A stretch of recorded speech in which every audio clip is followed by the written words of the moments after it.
You're listening to Rodney Rogers Outdoors Radio, where we turn it upside down and look at the outside from the inside out. It's safe, it's legal, and we're having a blast. So put your shoes on, my friend, because we're going outdoors.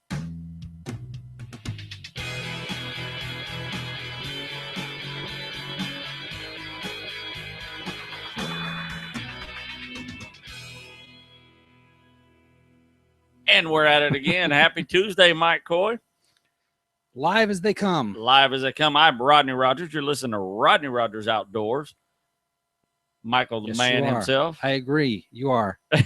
Coaches and crime member. But what do I normally say? Mike, I'm off my beaten path here. Cochise. What does that come from? That's an Indian term, isn't It is an Indian term. It's Cochise. means bad guy. It means great warrior. I don't even know, actually. I would look it up, but I don't know how to spell it. I'm going to go. Cochise. Yeah, let's go with that. Would you like to know you want to know what it is? Yeah, what is it? Cochise was leader of a Chihuahua local group of Choconen. It was a cool dude. He was just a great guy, probably Indian of some sort. So he's a guy. Yeah. Band of the Apache. He led an uprising against the American government, by golly. That began in 1861. Hey. Cochise County, Arizona is named after him. That is awesome. I thought, you know what, all these he's years, a leader of an Indian I would tribe, say Cochise. Cochise, and I thought it was like an Indian word for like a warrior or something, or a papoose or something. I don't know. Yeah, I'm not sure. I thought it was a spice. Hey, put a little Cochise on that there chicken. I like a lot of Cochise on my chicken. Yeah, here it's an adjective. It could be an adjective, really, of relating to or characteristic of a prehistoric American Indian culture. Okay. Of southeastern Arizona, dating from 9000 BC. Whatever. You know, my grandmother's family was Indian, and I looked it up, going back through the history of, I want to see what kind of Indian I have in me, and I'm thinking Crow. I'm Rodney the Gator Hunter, via the radio, and the Indian tribe or the bird. The Indian tribe, because you had the Apaches, the Crows. I'm thinking we're going to have some serious Indian in us, because I'm no joke when it comes to the outdoors. You can let out a holler, can't you? Yeah, I can let out a holler, and all the way up till I found out that we were Kickapoo Indians, and then I'm like, wah, wah, wah.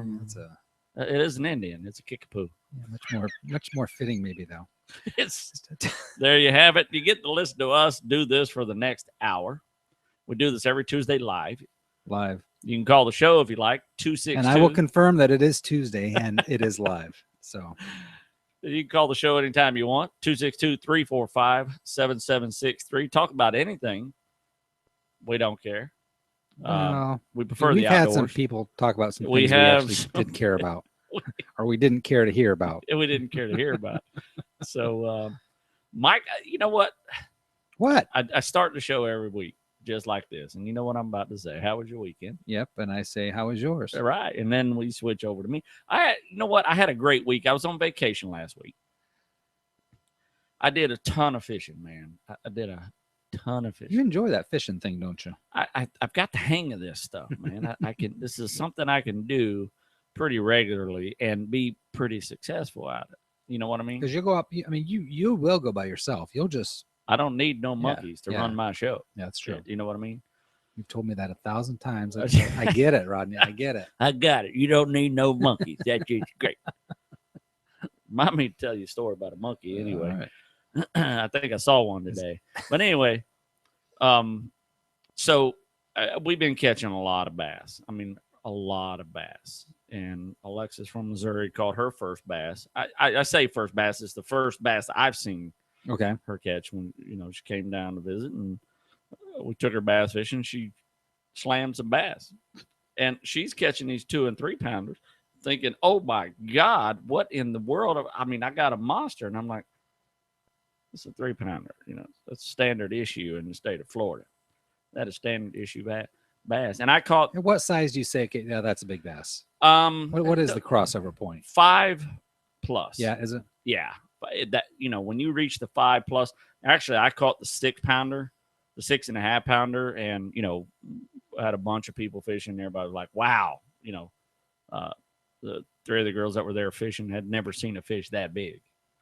So I mean, that's pretty amazing. I mean, that's I caught that last Tuesday or Wednesday, as a matter of fact, or last Wednesday. So I mean, that was a big bass. That's even a big bass for me. Me, I hit those big fish. I get excited every time, just like it was my first time. So I did a lot of fishing, and I drove down Saturday. I drove down to the Everglades, my favorite place, which was the Everglades. I actually went down to look for peacock bass. I thought it was kind of weird because we had talked about spending some time. I wasn't sure if I was going to be out of town. And Saturday evening, I thought, you know what? If he hasn't figured it out by now, I probably should text Rodney Actually, and say, did. FYI, I'm in Atlanta. Yeah. And you said, FYI, I'm in the Everglades. So yeah. I knew you moved on without me. So, every time I go to the Everglades, it's like, man, I'm like a little kid again. There's just so much to explore down there. You and I went. We were down there for 2 full days, basically. And there's just, you can't cover. And you went by yourself? I went by myself, and to me, a lot of times by yourself is really awesome, because when you take someone, you worry about, hey, do you want to jump in these bushes? Sure.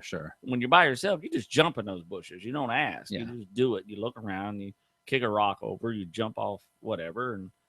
And I stopped by this one little spot, and I saw this alligator over by the side, and I went, man, that's a big alligator. Then as my eyes focused and started noticing how many, there was like 25 alligators in this one little area that was probably 100 yards long and 30, 40 yards wide. And out of these 25 alligators, I counted 25. There may have been more, but I physically counted 25. Wow. Out of the ones I've counted, 15 were over 10 feet long in this one spot. That was no bigger than a football field, half the size of a football field if you did the square footage. And I thought, wow. I mean, even you and I didn't see, and we saw a lot of big alligators when we were down there. Yeah, but that's a lot. There's a lot of alligators. Wow. I was really impressed. Seen a lot of big bass, caught some small bass. I went down for peacocks, and I will tell you that, you know what, if you're listening to us right now and you're thinking about going to Miami peacock fishing, hire a guide. I mean, we're going to hire a guide and do some filming. I got a guide lined up for us. And I think that's going to be, if you just go down there and try to do it on a whim, you are wasting your time unless you really, really know what you're doing, because every square inch of every single pond down there is covered by either a house or fence or people. I mean, it's not a friendly environment to an outsider, so to speak, or a stranger if you're not familiar with the area.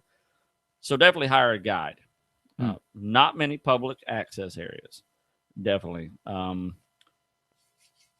So you failed on the peacock. You couldn't get access to peacock bass. I did get to one spot where there were a couple peacocks that I couldn't get them to bite. Now, it was just below West Palm Beach and above Miami, Fort Lauderdale range there. I seen a couple swimming. By the time, I found this pond, it was around 11:30, noonish. The sun was high, and for whatever reason, they just weren't hitting. So I did get to see a couple. And I just couldn't get them to bite. Now, the peacock bite is kind of like the largemouth bass bite, except they're a little more aggressive at times. And then sometimes they just don't bite. And I think this was the case. But I'll tell you what I did see. I saw hundreds of Oscars. Oscars are, there's those fish you put in your tank. And they eat everything alive. And they were all bedding. So Really? as I was driving down along the bank, there were just hundreds of these Oscars. And I could get them they are quick. My grub that I designed, my man's grub, they hit it and spit it out before I could even set the hook. I've never seen a fish this fast. Wow. Normally, when I see a fish come in to hit, I could get them. I'm like a rattlesnake. Yeah. My reflexes are of ninjas. 100 ninjas packed into one ball of fire. You know what I'm saying? Oh yeah. I'm like senior ninja skills. I'm like a one of them ninjas. So, and I just couldn't. It was either too early or too late. I mean, they were just that fast. So these things ain't no joke. So I had an awesome vacation just because I got to spend it fishing in the outdoors. Well, I know I'm watching the clock over. Okay. My wife watched the show last week and said, "What are you looking at to the right?" So we look over there. We actually have a timer to keep us on track. On track. Keep this train moving on Right. downstream or whatever a train does.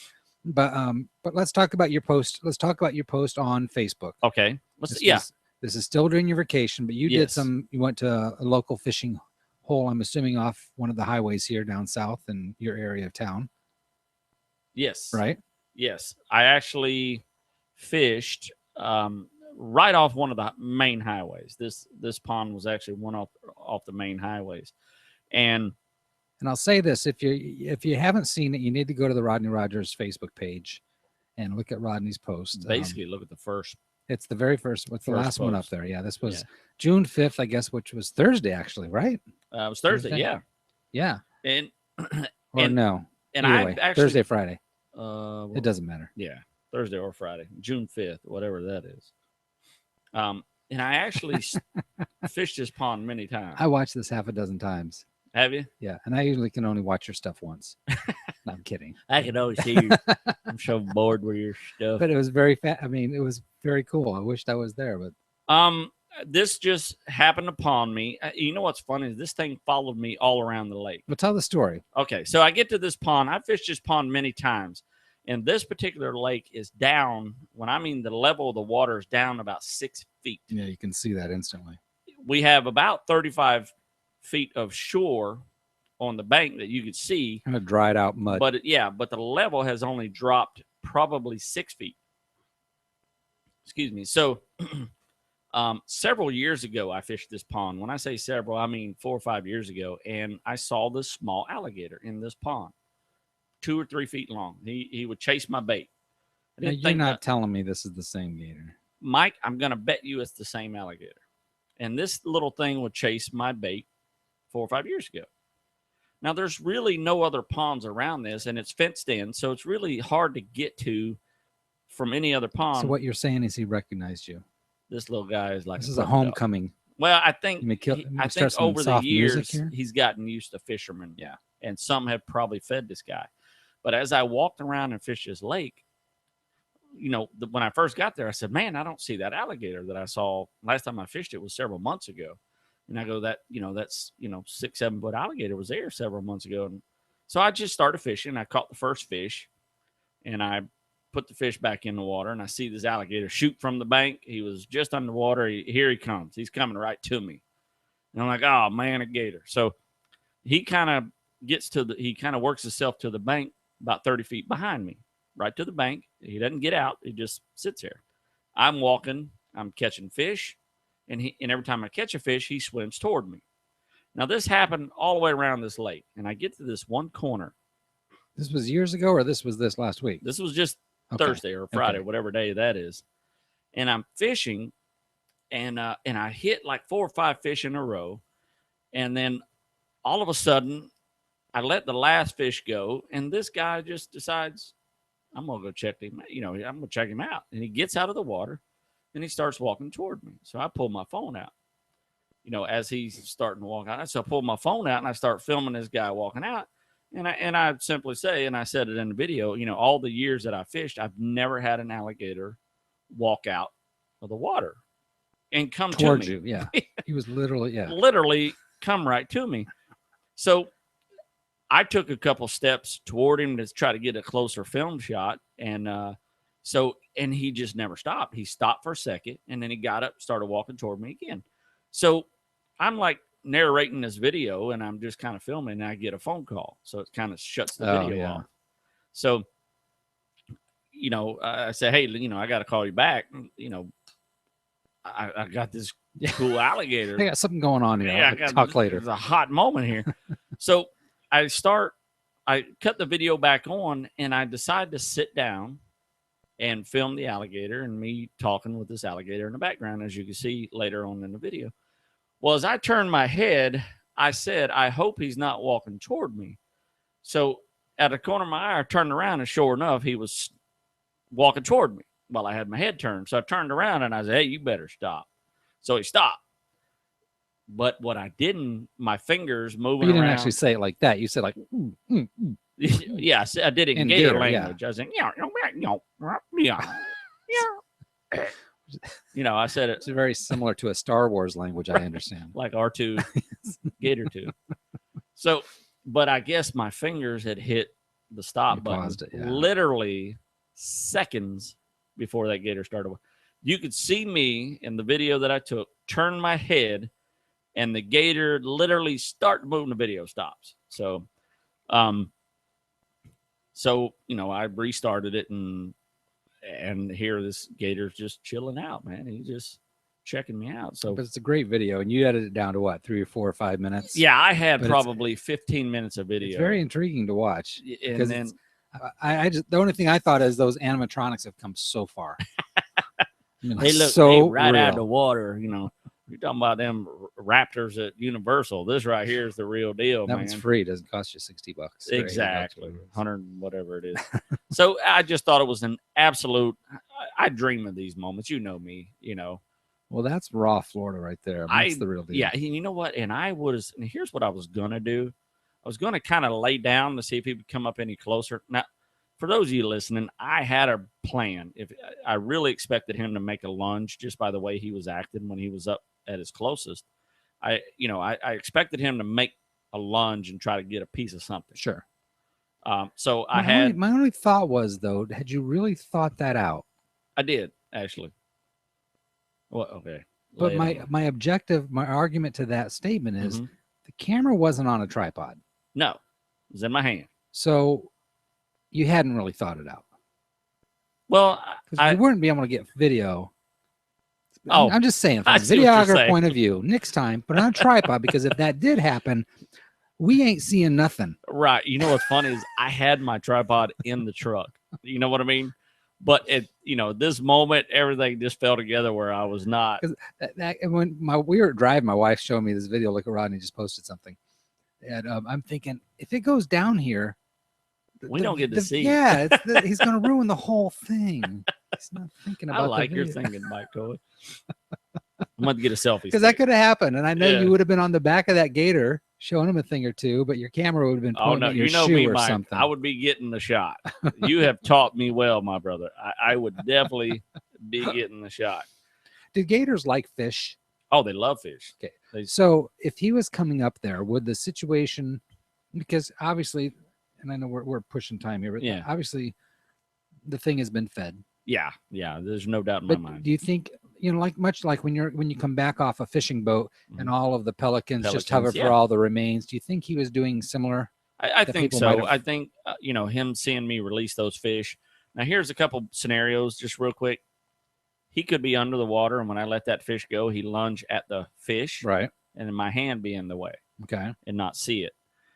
So this is the problem with feeding alligators. Oh, because you literally put your hand down. Yeah, because I put my hand down in the water to make sure that the fish swims off. Okay. Sure. And I just don't toss them back in. Yeah. So, there's a lot of scenarios that can go wrong there. Feeding alligator in the state of Florida, is a big no-no. I mean, it really is. It's against the law. And this is the perfect example. Why? This gator is doomed. Once the FWC gets a hold of this video, which they have. Yeah, but because somebody from the FWC actually commented on it. Yeah.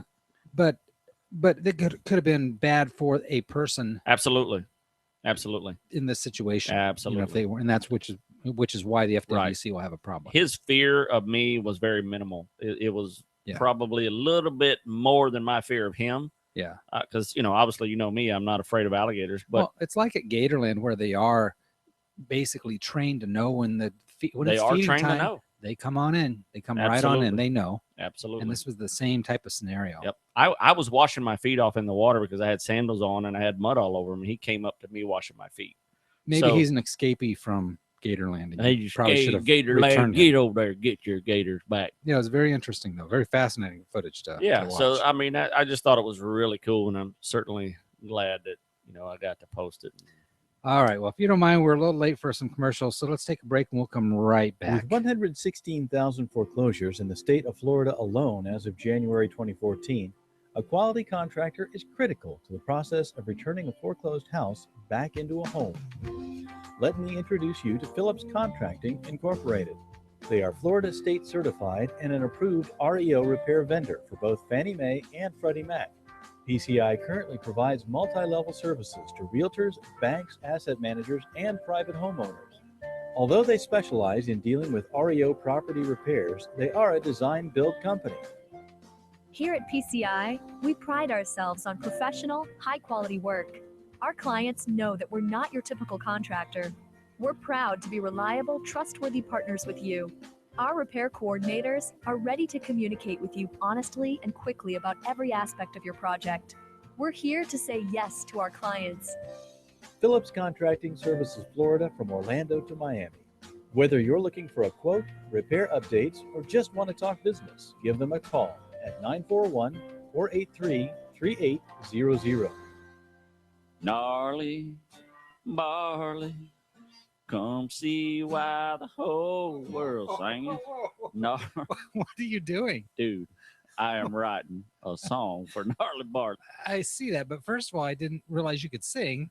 Second of all, why don't you just tell the people how great the Gnarly Barley is, give them the address, and move on with the show? Dude, have you ever had their flatbread? Their jalapeno flatbread with the cream cheese on top and the chicken and the special sauce on it. Holy moly. No, wait a minute. Honestly, by the look on your face, you ain't never had that big time fiesta. Jalapenos, provolone cheese, tomatoes, red onions, and again, fiesta lime. Okay, right? that's it. Shut up, Trevor. We're out of here. Are you serious? Come on, we're out of here.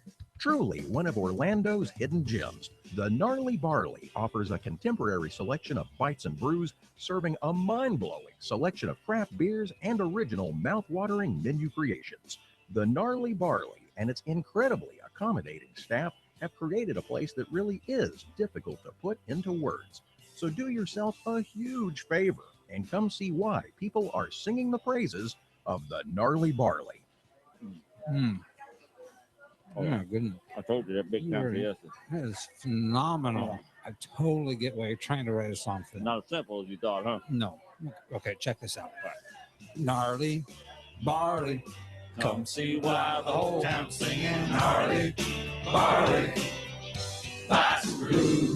Located at 7431 South Orange Avenue in Orlando, Florida.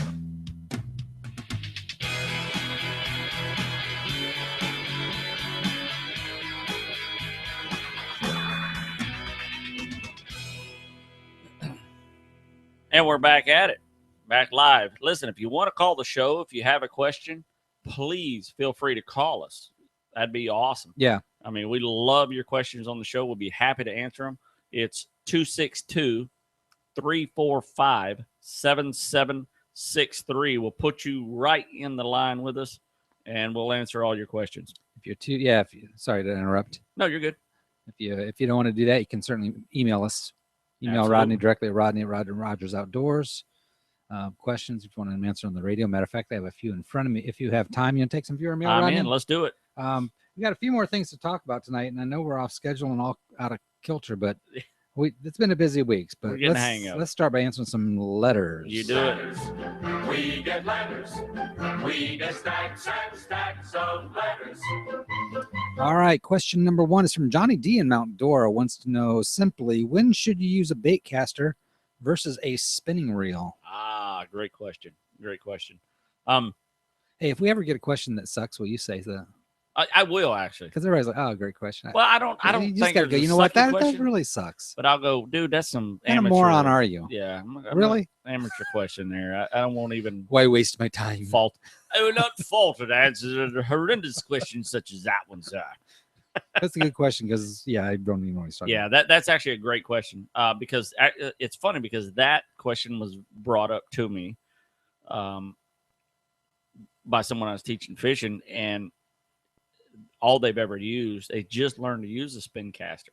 So it's a very intimidating reel, but it's a very effective reel. The key is to find someone's old reel bait caster that they have. The transition is when you want to get a little more accurate with your cast. Okay. When you're using that spin reel and you're realizing that you want to get right beside a stump, but you keep going past it to the side of it or short, those bait casters, you can kind of get the feel of it because you stop it with your thumb. So right.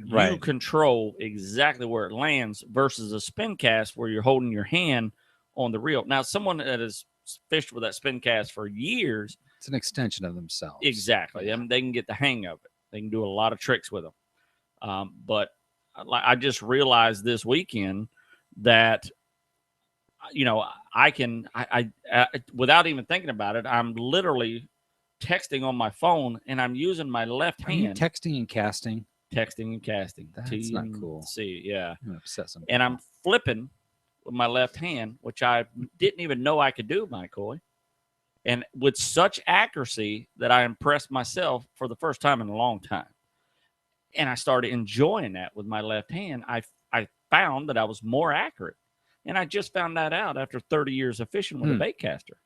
So the power of a cell phone. Yeah, see what you learn. I'm going to text and drive and see what I can do there. Maybe I don't have to look at the road, Mike. We don't text and drive. We need to learn. They need to teach us to text and drive. Yeah, that's exactly. We need to teach that skill. That's why people are so bad. So that transition needs to come when you see that you're not getting the results from that spin cast reel that you want, meaning accuracy. And the key is to, I tell you what, if you're listening right now and you say, man, I want to try out a bait caster, but I don't want to buy one, send us an email. I will send you a practice bait caster. Really? It won't be the best one, but I've got a box full. Wow. I've probably got 100 of them. I'll be doing you a favor. You'll be doing me the favor. I will send that reel to you, and trust me, it'll work well. It'll cast well. It will be, all you have to do is buy a rod and put it on there, and you can buy an $8 rod from Walmart to get the feel of it. So keep that in mind. Good offer. I'd be Let's happy take another to question. send that to you. Let's dig Jameson from Arlington Heights, Illinois wants to know, why should I practice catch and release? I'll say it. That's a good question. That is a good question. That is a very good question. And and then here's the thing. Look up a great way to answer that question is look up your state record and see when the last time the state record was broken. A lot of the states are now breaking the records that haven't been broken since the 60s, because in the 60s when they fished, they kept the fish. So they would catch 30 fish, they'd keep 30 fish. So it took us a long time to recover from the 60s, 70s, and early 80s. We didn't start releasing till the early 80s. Never would have put that together. So we put such a damper on the giant fish because you got to figure a 10-pound bass is right around 9 to 10, 11 years old. You caught it and you kept it. You caught it, you kept it. So you just took a 10-pound bass that was 10 years old out of the gene pool that was probably only going to live. So the catch and release, what it has done for us, it has kept those giant bass in circulation. I've let many, many, many, many 10-pound bass go. When I say many, I'm probably 15. I've let them go back in the population. So those 10-pound bass had the very potential of growing to 12, 15, 18. Who knows? They may even be 20 by now. So the importance of catch and release is someone else will catch that fish, and it'll get to spawn a better genetics. Okay, so that's I got it. That's a good reason why I should practice catch and release. Absolutely. When do you decide though? When do you decide to release? Yeah, when do you decide keeping it versus I'm letting it go? Honestly, if we decide to do it, like we just kept a bunch of fish for fish fries. I kept everything under 3 pounds. The smaller ones are better eating. Well, here's the thing: is a 9-pound bass great eating? It's great. It's as great as a 2-pound bass. Is it okay? Yeah, because it's not like they get tougher. Okay, You remember, these fish are a product of their environment. Wherever you catch them, it's what they're going to taste like. But the key is the mercury in the fish, which all fish have mercury. The longer they have lived, the more mercury they'll have. Okay. So if it's a 9-pound bass, that means it's 9 years old. It's got 9 years worth of mercury in its system, and it's just a little higher mercury level. Now, we don't eat enough of that bass to get to worry about it. If I ate it every day, I'd want small bass only.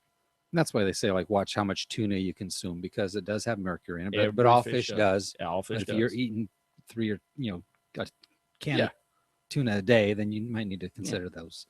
Okay, question number 3 from Daniel M. in Chattanooga, Tennessee. Ooh. I love driving through Chattanooga. I love Chattanooga, man. It's just a landmark town, isn't it? Have you ever got to just really visit Chattanooga? No. You should. I haven't. I've got gas there once. I mean, I had gas once. I got gas there once. I won't even touch that with a 10-foot pole. Car broke down one time in Chattanooga, but yeah, I never spent time there. Ruby Falls, Rock City. I mean, that whole area is awesome. You need to visit. Daniel wants to know what's the difference. Here we go. This is on the topic tonight that we'll probably never get to. But what's the difference between largemouth, smallmouth, and spotted bass? There's actually largemouth bass, spotted bass kind of fit in that same category with the largemouth bass. They look the same. Their jaw line's a little different. I mean, their upper jaw passes the lower jaw. If you look at the specifics, they tell you how to identify it.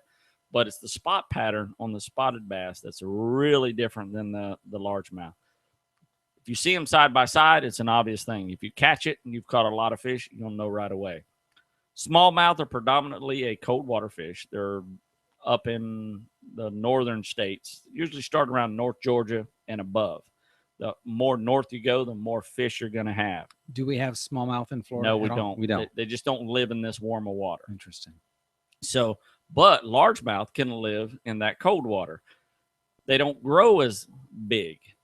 I don't know if you remember a couple episodes ago, we talked about the growth rate of a largemouth bass. Everything for a fish is decided on temperature. So they grow at a certain temperature. Smallmouth bass grow at 55 degrees. So they grow bigger up than, the farther north you go.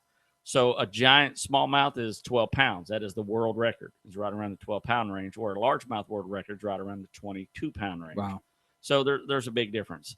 Now, obviously, smallmouth, self-explanatory. It has a smaller mouth than largemouth. Spot pattern is predominantly the same, but it's a bronze. They call them bronze back because they're like just bronze. They're just a beautiful fish. I've never caught one.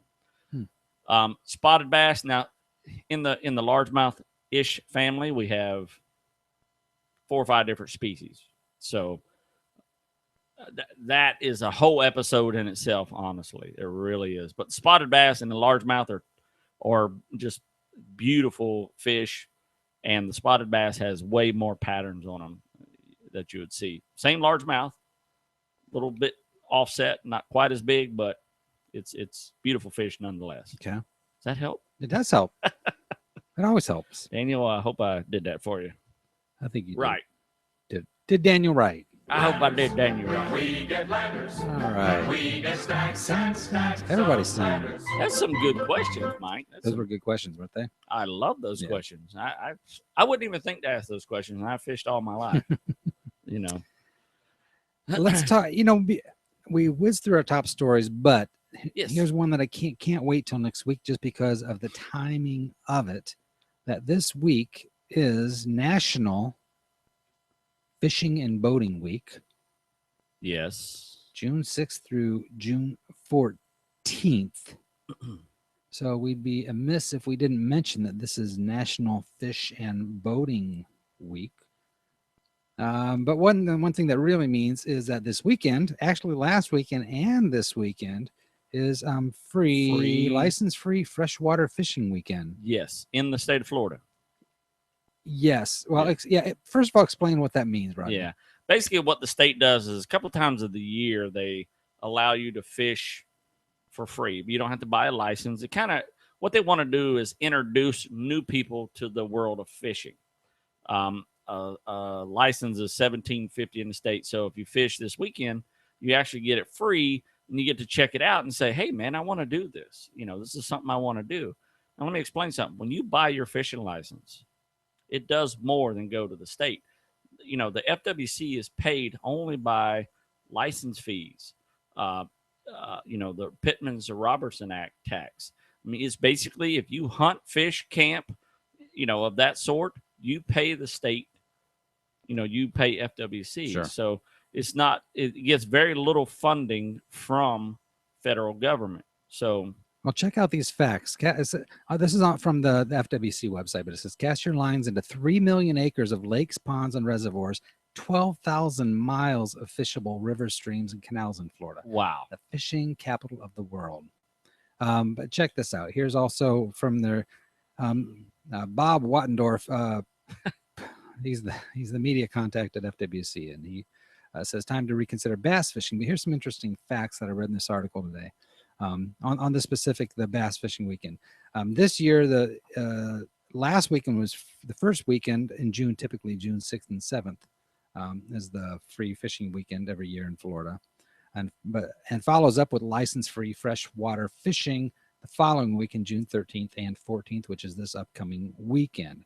And in Florida, the fishing capital of the world, number of anglers and their importance to the state of is amazing to the fishing capital of the world. But check this out. It says a comprehensive outdoor recreation plan indicates that 46% of residents fish. In addition, 22% of tourists said that while they're here, that they fish. The last time national statistics were compiled was in 2011, and Florida attracted 1.2 million non-resident anglers, whereas the next highest state brought in less than a third of that many. So there's little wonder why Visit Florida, the state tourism agency, also designated June as fishing month. So having said that, we have a gentleman. His name is Onyx. He follows us on Facebook and such. He's actually here from Texas. Now, Texas, another largemouth bass state. Is it? Yeah, I mean it's huge. Mexico, believe it or not, is one of the top places to fish for largemouth bass in the world. California, one of the top places in the world. So Onyx actually called me today on the Rodney Rogers Outdoors hotline, and he was at Lake Toho. He'd always heard about it. He's a pro fisherman in Texas, and he says, "Man, I've always, wanted to see Lake Toho." So he got to see Lake Toho. He said, "Rodney," and you said, "Yeah." He said, "Where's Lake Toho?" And you said, "Where you at?" He said, "Your front door." Your front door, and that's my front door. Open up. So I told him, I said, "Look, dude, call me and let me hone you in on some places to fish." Lake Toho is what I would call advanced fishing, which is kind of our topic that we're going to be touching on for what we got left. We're just going to be lightly caressing it. Caressing it is basically advanced fishing. Toho is what I call advanced fishing. There are places you can get to, but there's not a lot of shoreline fishing. Access would be exactly. The access is the biggest deal. If you're fishing out of a boat, heck, man, it's one of the best fisheries in the state of Florida, in the world. So, not a good walk-up lake, right? It's I have wade fished it, but there are a lot of giant alligators. That's where we've hunted for years out of Lake Toho. So, there we are. Yeah, let me say this: if you're not from Florida, though, there is every state, I think almost. There's a whole list of them. It's probably all of them. There's more than 5 states, right? Yeah, it's definitely more than 5 states. But I've got a list here of all the dates ranging. But the first week in June looks like almost all of the states have some sort of free fishing, license-free fishing weekend. So no matter where you're at, check it out in your local state and see. It's a great opportunity to get out there. In Vermont, January 31st is free ice fishing weekend. So we will not throw that in there. Be a part of that weekend. So I told Onyx, I said, look, drive down any highway, the 429, the 417, the 528, and pick a pond and fish. So here he has a question for us. Finally figured out what you were talking about. Are these ponds the result of the state digging them out to use the dirt for overpasses? We fished for a bit, but the rain started. So here's Onyx, if you're listening, which he said he was. Here's what those ponds are results of. Anytime you build a highway, a building, because I'm in commercial construction, anytime you build a structure of that sort, you have to have what's called runoff. So that runoff is a retention pond. So everything that you see on the highways and such are retention ponds. Now, how do fish get in those retention ponds? If I have to explain the birds and bees to you on air, Mike, we got to, you know what I'm saying? I got to do what I got to do. A bird will walk. Many of us have seen birds walk along the shoreline to eat baby fish. When they do, those sticky fish eggs get stuck on their legs. They fly to another pond to find more fish. Those eggs wash off after a while, and they release into these ponds. And this happens for X amount of time. This Well, goes. it's ongoing, right? It's it ongoing. happens It's every day. infinite. It's you can't get rid of it. It's going to happen. That's how they get there. And this goes to the series that I'm making. That's going to be hopefully be ready by November. Is how to age a pond. Yeah. When you pull up to a pond, how do you age it? And this goes down to. And I got the birds out of the way. Somebody else is going to have to explain the bees. So that's how these ponds get fish in them. Because they have these fish in them, the state now has the University of Florida studying these ponds and the bass growth and all this stuff. And I am sending several emails to the state to try to figure out how to age the bass by the olive. Remember, we talked about that a couple weeks ago on Bass Anatomy? Yes. That little bone that tells the bass age. Now, a bass can be aged by its scales as well, but not as accurate as that olive, however you say it. So I like to say olive. Let's call it olive. That's how Rodney the says ice, it. Yeah, the ice guy. So that's where these ponds come from. Not necessarily.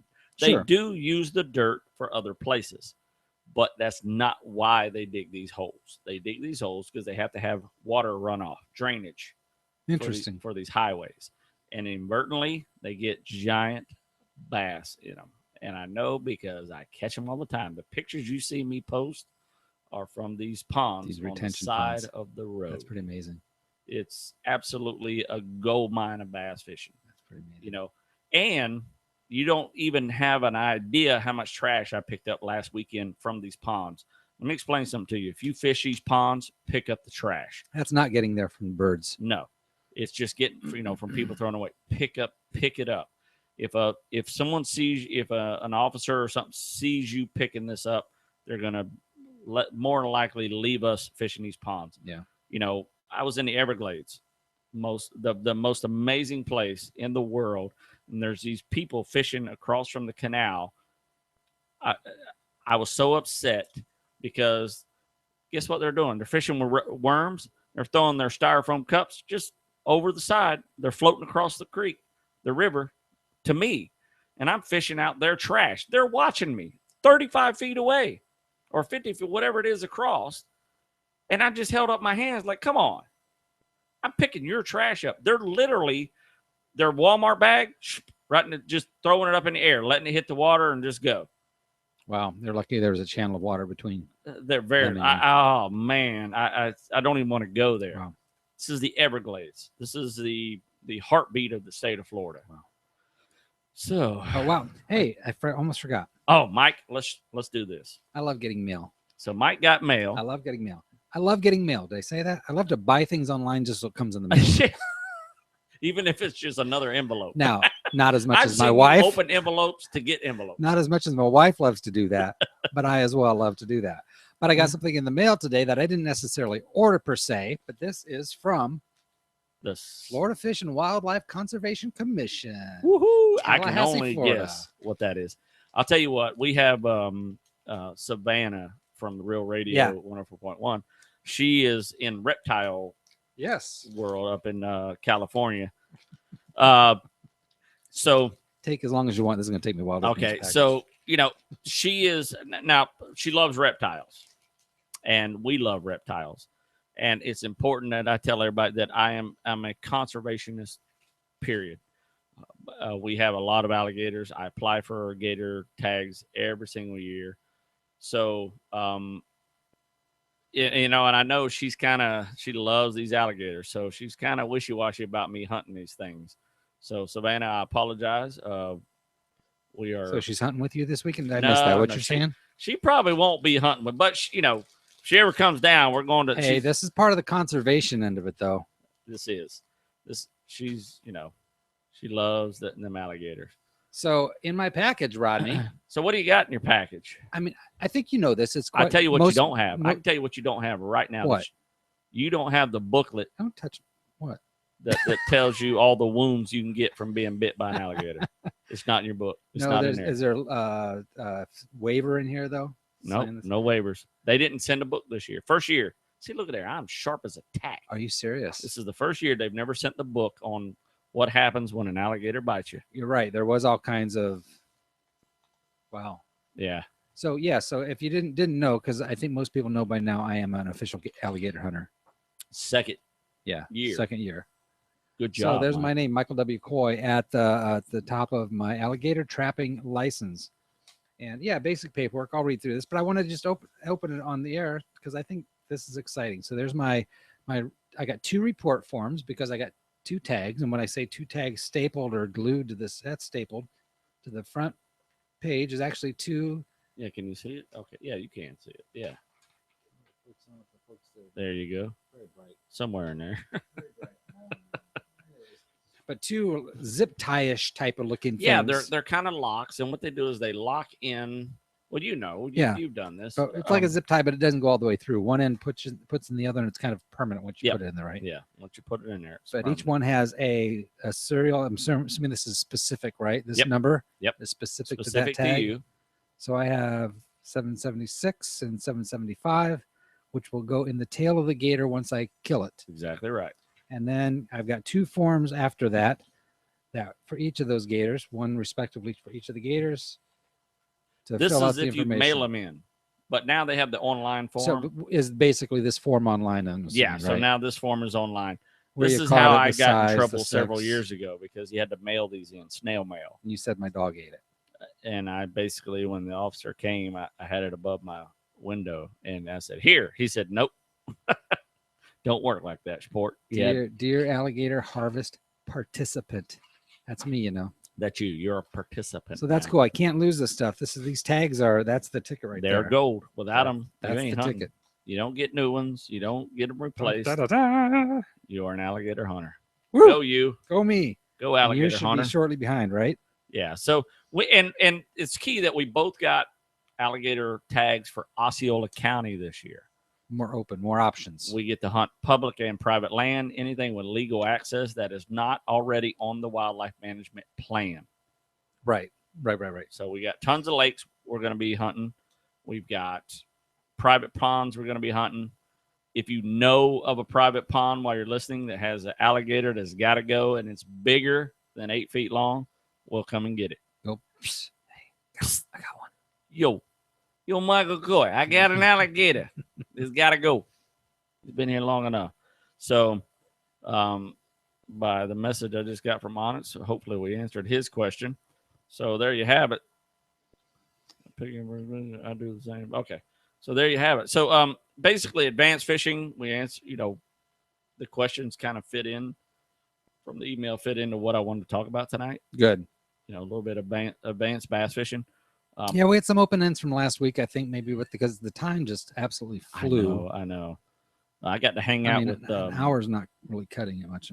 Jimmy tonight, Dirty Jim from the Monsters in the morning, Real Radio, and he was asking me, he goes, "Do you find yourself having trouble getting content for the 1 hour of the podcast?" And I'm like, "Oh my God, no! I mean, no. We could go easy 2 or 3 hours, honestly.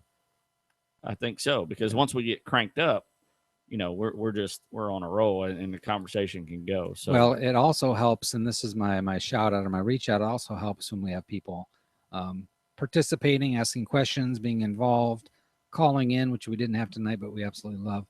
That just goes a long way as far as adding to the value of the show because it's really without people listening and contributing, it doesn't make sense. So exactly, the questions we got from Onyx kind of fit in tonight. I don't even know how to. So, yeah. So just sound it out, Rodney. Start with the first word. Benevedito. It's probably not Benevedito. No, it's Benavidez. Sorry, Onyx. Don't kill me. I'm going to meet up with him actually this week and give him some of our secret grubs. Oh, cool. Mike, and you know what? Real quick. Yeah, forget it at the top. We had just had too much. We have too many toys to play with this week. Are you ready? Yeah. Now keep in mind, this is an audio podcast. This is an audio podcast, but I've been wanting a camouflaged, because I cook. I love to cook, Yeah. When we're on camping trips. Camouflage mantis. Is that where you're going? Camouflage what? Mantis? What? No, what? I made a camouflage apron. Apron. So I got pockets here. I'm still having trouble wrapping my head around you making that had I not seen the video. Yeah. So I'm going to be posting. I'm going to try to get it up tonight. A It's very well done, Rodney. hyper. I can sew, Mike. I'm a sewing machine, man. I was almost going to ask, do you actually have a sewing machine? I do. But you I used you to took make my video own. of you making this thing. Yeah, I used to make my own hunting clothes. That's how I got into believe sewing. I wanted my pockets where I wanted my pockets, so I started sewing my own Benavides. That's how you say it. Thank you, Onyx. So I made a couple of. This one's mine, but I made another. And are you ready for it? I made the chef hat out of. No way. I didn't get it finished sewed up Get out tonight. of here. I wanted to wear it for the show, but I didn't get it A sewed up in camouflage time. chef hat. I made a camouflage chef hat. Oh, that's awesome. And I'm taking it over to the young lady who makes our shirts. Okay. And they're going to print Rodney Rogers Outdoors on it with our logo. Phenomenal, Rodney. You know, our fishing something. You know, I'm going to have them put a deer head on this, and I'm going to give this away on our website. Really? Yeah. So it's brand spanking new. It's got all the right pockets, and I'm going to give it away on our website. And you and I are going to think up some kind of contest. Okay, that's awesome, dude. So we'll think up something, and I want to send this to somebody. I want someone to have a. This is called Superflage Camouflage. You cannot buy. I bought it in the year 2001. Superflage. It's almost like a denim. Yeah, it's a very sturdy. Very. I mean, you can cook on this thing, and I mean, it's you can get it bulletproof. dirty. It comes. I mean, it comes very clean. I mean, it's just good stuff. So I've always wanted a camouflage apron. I couldn't That's find awesome. one, so I made it. And there you have it, Mike. That's so cool. That's how we roll up into Rodney Rogers Outdoors. Very impressed. You're a man of many facets. I don't know what they call that, but you know what? I said, you know, if it You're can't claiming. be done, Do it. I'll do it. You know what I'm saying? So I'm going to post the hyperlapse video. It's basically about an hour and a half, 2 hours. Good. I've got an hour and a half to kill watching you make a. Cut down into about 2 minutes. Okay, good. That's So yeah, we speed it up a lot actually. that'd be great. Yeah, just post that on Facebook. That'd be cool. Yeah, so I'm gonna put that up. Well, tonight. yeah, and then yeah, we need to figure out what we can do to give that away. So yeah, you and I'll think up a contest over the next few days, and we'll talk about it next Tuesday, and we'll give this thing away. You know, so I think it's pretty awesome. Voila, that's how we roll. That's Michael. cool. Well, if you, and not to speak out of class, if that's what you call it, is if you end up doing a bowling tournament 104 thing, there's another thing you could throw in. Oh yeah, you know what? Is a Yeah, camouflaged. absolutely right. Rodney I like your thinking. It's awesome. We're kicking the idea around, and I'm gonna throw it out there. They want us to do the celebrity bowling tournament for Rock Pink. We do it every year. This year, I'm kind of on the fence. Me personally, I'm on the fence. We spent a lot of money on this for little return. Is that what I'm? Well, it's good. It's a good cause. It's an but excellent cause. We need some legitimate sponsors and help to to sweeten the pie, as they like to sweeten the pot. Sweeten the pot is what we're trying to do. Unless you like sweet pie. Sweet pie. Sweeten the pie. Sweeten the pot. Yeah. So that's kind of where we're at. So, Mike, It's all good stuff. our show's over. Yeah, hang on one second. I got one joke for you. Yeah, you got a joke. Mike's got a joke. But check us out on Rodney Rogers Outdoors, all the good RodneyRogersOutdoors.com. Lead you to all the other social things, but starting to be more active on there. Absolutely. Oh, by the way, on the Rodney Rogers Outdoors homepage, I put there's a little video there from FWC talking about this weekend's license-free fishing weekend. Okay, right on. So one of their videos, I just put that up there to help spread the good word, because that's we like things that are free. Yes, and we like things free for me. Fishing and free is a good combination. But Dorothy's husband Frank was an avid fisherman. Okay, one day he died suddenly, and the local undertaker asked his wife what she wanted the obituary to read. Of course, she says, "How much is it?" And he said, "Oh, it's fine. It's $1 per word." And she's okay. I want it to read, "Frank is dead." Obviously, she didn't like Frank so much. But the undertaker replied, "I'm sorry, ma'am. It's a 6-word minimum." She thought for a minute. She said, "Okay, got it. Say, Frank is dead. Boat for sale."